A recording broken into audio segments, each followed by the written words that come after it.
वंचित बहुजन आघाडीला मिळालेल्या माहितीनुसार शिवसेनेचे खासदार संजय राऊत हे 25 जुलै रोजी रात्री 2 वाजता 7D मोतीलाल मार्ग या ठिकाणी भाजपचे राष्ट्रीय अध्यक्ष जे.पी. नड्डा यांना भेटले।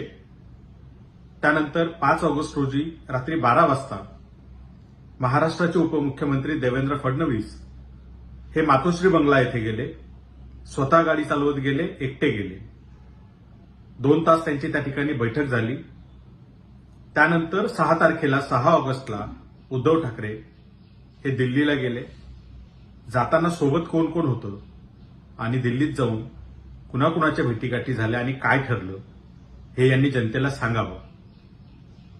आम्ही ही माहिती जी पक्षाकडे आली आहे ती जनतेसमोर ठेवत आहोत। त्याचं कारण म्हणजे या ठिकाणी आरक्षणवादी असलेल्या मतदारांना भाजप आणि त्याचे मित्रपक्ष हे आरक्षण विरोधी आहेत हे पक्क माहिती आहे। मात्र याच आरक्षणवादी मतदारांनी शिवसेनेच्या उमेदवारांना मतदान दिलेलं आहे, उद्धव ठाकरेंच्या उमेदवारांना मतदान दिलेलं आहे।